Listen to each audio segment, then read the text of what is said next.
5 जून 2025 की ये बात है। एक किसान अपने खेतों की तरफ जा रहा था। रास्ते में उसके एक रजवा पड़ता है, यानी कि नहर, और रजवा में बहता हुआ सामान उसको एक दिखाई देता है। किसान उस सामान के पास पहुंचता है। देखता क्या है कि चादर में लिपटी हुई एक लाश है, और वो भी बिना सर के। अब बिना सर के लाश देखकर उस किसान की जो चीखें हैं वो निकल जाती है। जोर जोर से चीखता है, चिल्लाता है, और इन चीखों की आवाज जब आसपास के लोगों तक पहुंचती है तो देखते ही देखते सैकड़ों लोगों की भीड़ वहां पे उमड़ जाती है। फिर पुलिस को सूचना दी जाती है। पुलिस मौके पे पहुंचती है और पता चलता है कि यह किसी महिला की लाश है।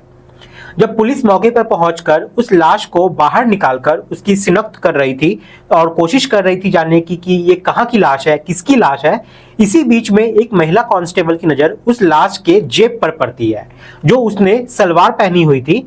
उस जेब को वो टटोलती है। उसके अंदर से 20-20 के 2 नोट निकलते हैं। साथ ही उसके अंदर एक पर्ची निकलती है, और पर्ची पे लिखा हुआ एक नंबर होता है। जब पुलिस ऑफिसर ने उस नंबर को डायल किया तो पता चलता है उत्तर प्रदेश के जिला मेरठ के थाना दोराला का एक गांव लगता है नंगली। वहां का रहने वाला एक लड़का होता है जिसका नाम अमन होता है। पुलिस जैसे ही उसे फोन करती है, उससे बातचीत करती है, तो बातचीत करने के दौरान ही पुलिस इस जो मामले का है उसका खुलासा वो कर देती है। आखिरकार पुलिस ने कातिलों को तो पकड़ लिया, लेकिन उस सर को नहीं ढूंढ पाई जिस सर को काटकर कातिल अपने साथ लेकर चले गए थे। जब पुलिस ने इस घटनाक्रम का जब खुलासा किया तो लोगों को यकीन नहीं हो रहा था कि अपने ही बच्चों की जान एक मां कैसे ले सकती है, कैसे अपने ही घर के लोग अपने ही बच्चे की दुश्मन बन जाते हैं।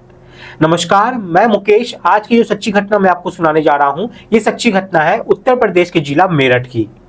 दरअसल जिला मेरठ का एक थाना लगता है दोराला, और दोराला थाना क्षेत्र का ही एक गांव है दादरी। दादरी का ही रहने वाला एक फौजी जिसका नाम रमेश कुमार होता है, जो कि सीआरपीएफ का एक जवान होता है, और छत्तीसगढ़ में उसकी पोस्टिंग चल रही थी।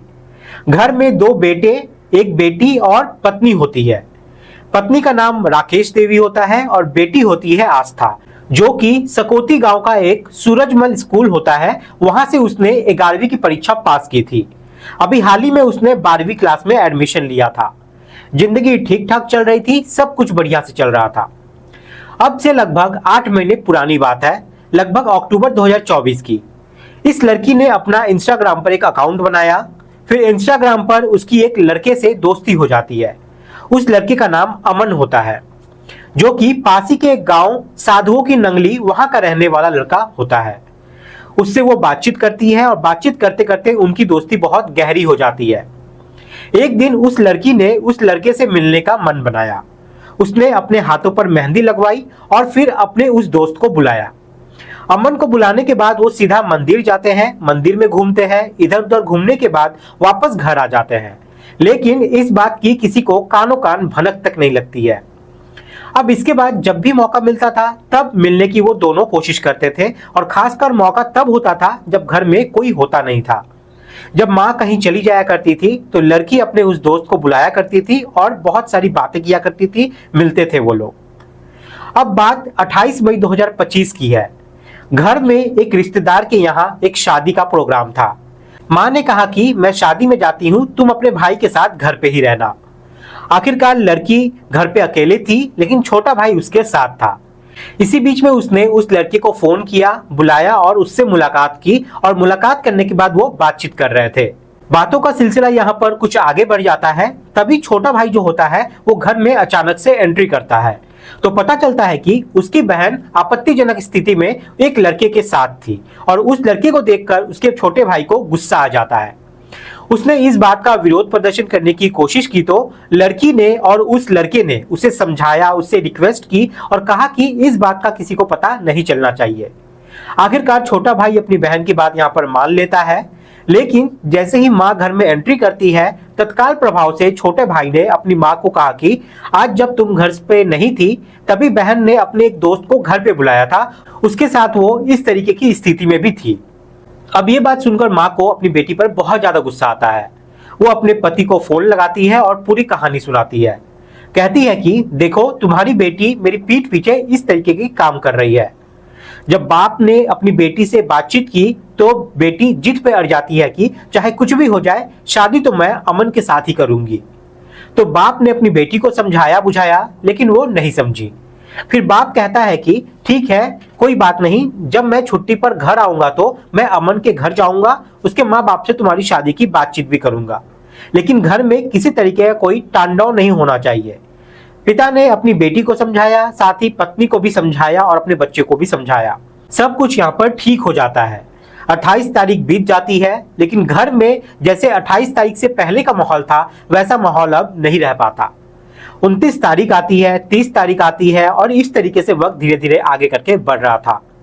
वो कहते हैं कि वक्त के साथ हर घाव भर जाता है, लेकिन ये घाव भर ही नहीं रहा था क्योंकि लड़की अपनी आदतों से बाज नहीं आ रही थी। अब 4 जून 2025 की सुबह की यह बात है। लगभग 9:30 बजे के आसपास का वक्त हो रहा था। सुबह सुबह वो लड़की उस लड़के से बातचीत कर रही थी। माँ अचानक जब घर में आती है तो बेटी को फोन पर बातचीत करते हुए देखती है। फिर माँ ने उसके फोन छीनते हुए कहा कि तुम मुझसे किसी भी कीमत पर अब बातचीत नहीं करोगी। फिर वो लड़की जोर जोर से चीखती है, चिल्लाती है। वो बस एक ही बात की रट बार बार लगाई हुई थी कि शादी करूंगी तो उसी से करूंगी, वरना किसी से नहीं करूंगी। तभी उसका छोटा भाई आता है और छोटा भाई आने के बाद अपनी बहन को समझाने की कोशिश कर रहा था, लेकिन तब बहन ने अपने भाई को कुछ ज्यादा ही यहाँ पर पीटने लगती है। बहुत बुरी तरीके से पीटती है। जब ये बात माँ को पता चलती है तो माँ को बहुत ज्यादा गुस्सा आ जाता है। आखिरकार माँ बेटी के पास जाती है, उसको समझाने की कोशिश कर रही थी तो माँ के साथ भी वो ऐसे ही अभद्र व्यवहार करना शुरू कर देती है। फिर वो लड़की अपने माँ के साथ गाली गलौज भी करना शुरू कर देती है। अब माँ को कुछ ज्यादा ही यहाँ पर गुस्सा आ जाता है। कुछ इतना गुस्सा आता है कि माँ अपनी ही बेटी की छाती पर बैठ जाती है और बैठने के बाद तब तक उसका गला दबाती रहती है जब तक कि बेटी के प्राण नहीं निकल जाते। जब बेटी के हाथ पैर चलने बंद हो जाते हैं तो बेटा वहीं पर पास में ही बैठा हुआ था, जो कि अपनी बहन को पकड़ा हुआ था ताकि उसकी बहन जो है वो कोई विरोध ना कर सके। जैसे ही उसने हाथ पैर चलाना बंद किया तब जाकर माँ को होश आया कि आखिरकार वो क्या कर बैठी है। वो घबराकर एक कोने में जाकर बैठ जाती है। जब माँ को थोड़ा सा होश आता है तो सबसे पहले वो अपने पति को फोन लगाती है। कहती है कि मुझसे बहुत बड़ा एक पाप हो गया है, समझ में नहीं आ रहा है कि आखिरकार करूं तो मैं क्या करूं। तब पति ने पूछा कि आखिरकार बात क्या है, तो उसने कहा कि मैंने अपनी बेटी को ही मार दिया है। अब ये बात पति जैसे ही सुनता है तो वो कहता है कि कोई बात नहीं, परेशान होने की जरूरत नहीं है, जो हो गया सो हो गया, तुम वहीं रहो, आराम से रहो, मैं कुछ सोचता हूं, कुछ करता हूं। तब वो जो फोन होता है वो वहां पर कट जाता है। फिर फोन कटते ही माँ ने सबसे पहले अपने भाइयों को फोन लगाया और फोन लगाने के बाद कहा कि मुझसे एक बहुत बड़ा पाप हो गया है, मैंने अपनी ही बेटी का गला घोटकर हत्या कर दी है। उधर फोन पे उसे समझाया जाता है कि आराम से घर पे ही रहो, लाश के पास रहना, किसी को इस बात की खबर तक नहीं लगने देना, कुछ ना कुछ हम सोचते हैं, कुछ करते हैं। आखिरकार कई घंटे बीत जाते हैं। अब उस महिला के मायके वाले जो है वो उसके घर पे आते हैं। एक भतीजा होता है और एक उसका भांजा होता है। वो आते हैं और यहाँ से आस्था की लाश को गाड़ी के अंदर रखते हैं और गाड़ी के अंदर रखने के बाद यहाँ से काफी दूर लेकर चले जाते हैं। वहां एक महरौली का जंगल लगता है। उस जंगल में ले जाने के बाद लाश को उस गाड़ी से उतारा जाता है। एक दराती ली जाती है जिससे चारा वगैरह काटा जाता है। उस दराती से लड़की की यानी कि आस्था की, जो कि 17 साल की लड़की होती है, उसका गर्दन तब तक काटा जाता है जब तक कि धड़ से उसका गर्दन जो है वो अलग नहीं हो जाता। आखिरकार उसकी लाश को एक राजवाही में फेंक दिया जाता है। साथ ही जो उसका सर होता है उस सर को उस घटना स्थल से लगभग 10 से 12 किलोमीटर दूर एक अलग जगह पर फेंक दिया जाता है। फेंक कर वो आराम से निकल जाते हैं। अब ना ये माँ जानती थी, ना ही उसका भाई जानता था, ना ही परिवार के बाकी लोग जानते थे कि लाश के पहने हुए कपड़ों में 20-20 के 2 नोट रखे हुए थे। साथ ही एक पर्ची रखी हुई थी और जब पर्ची निकाली जाती है तो उस पर्ची में एक नंबर निकलता है जो पास के ही एक गांव का था। अब नंबर पे कॉल करके पुलिस आखिरकार उस लड़के को हिरासत में लेती है और हिरासत में लेने के बाद जब लाश को दिखाया जाता है तो लड़का जो था वो रोने लगता है। वो कहता है कि ये मेरी एक बहुत खास दोस्त थी, हम लोग इंस्टाग्राम पे मिले थे और वहीं पे हमारी दोस्ती हुई थी। अब उस लड़के से पूछा जाता है कि आखिरकार ये लड़की कहाँ की है, तो उस लड़की का पूरा एड्रेस दिया जाता है। आखिरकार पुलिस उसके घर पे पहुंचती है, लेकिन घर पहुंचने पर पता चलता है कि माँ ने घर परिवार में एक अलग ही माहौल बनाया हुआ था। वहां पे वो कहती है कि लड़की अचानक से घर से गायब हो गई है और वो मिल ही नहीं रही है, लेकिन पुलिस में कोई शिकायत वगैरह वो दर्ज नहीं करवाई थी। जब पुलिस ने सख्ती से उससे पूछताछ की तो वो सारी कहानी यहाँ पर बोलने पर मजबूर हो जाती है। आखिरकार पुलिस ने मां को हिरासत में लिया और बेटे को भी हिरासत में लिया, साथ में उन दोनों लड़कों को भी हिरासत में ले लिया जिन्होंने लाश को ठिकाने लगाया था। अब ये मामला फास्ट ट्रैक कोर्ट में चलने की बात चल रही है ताकि कातिल को जल्द से जल्द यहाँ पर सजा सुनाई जा सके।